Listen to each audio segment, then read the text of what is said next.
Hi everybody, welcome to my Camp Half-Blood t-shirt tutorial. So the first thing that you're going to want to do is buy iron-on transfers from whatever store you can find them at. I found mine at Staples, so you could go get these ones just like me from Staples. The next thing that I'm going to show you how to do is make the actual template itself. So the first thing you're going to do, go to Google Images, find a Camp Half-Blood logo. All I did was search Camp Half-Blood logo and pick my favorite. I found a transparent one. It doesn't really matter, except if you get a certain color of transfers, the background might come out white, and you don't want that. So then I went to WordPerfect, and the first thing you have to do is make sure you put it in landscape mode, because that allows you to get the biggest ratio that you can. Then insert your image and go to Wrap Text up in the corner and select Wrap Text Tight. This allows you to freely move your image around the screen. Then we're going to crop it so that we can get our own aspect ratio and make it as big as possible.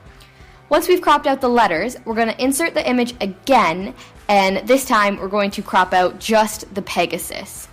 So I'm inserting the image once again, and I forgot to wrap text this time, and you'll see what happens when I do that.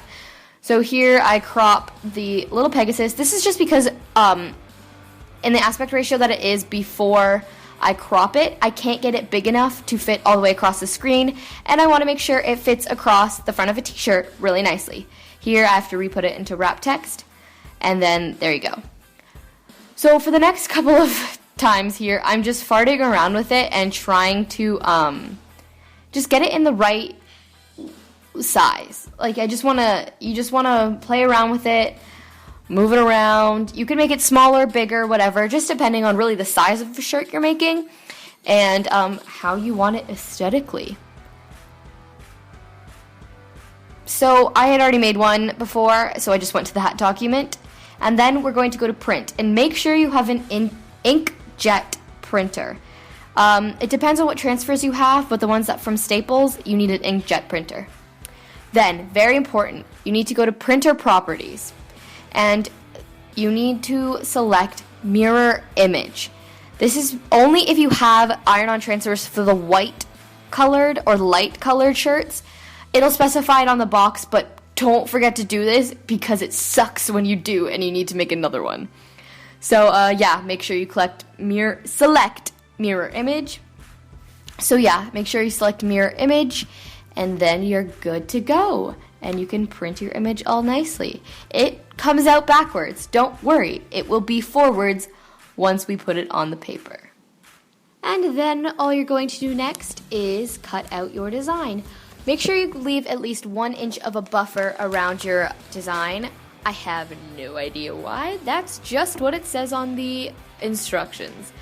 You don't want to leave too much because then you'll have weird papery stuff on your t-shirt, but you don't want to not cut enough out because then it won't adhere properly. Next, we're just going to iron it. Depending on which transfers you get, there are different ironing instructions. Ours said to hold it for 30 seconds on each place and then to go over the whole design for 45 seconds.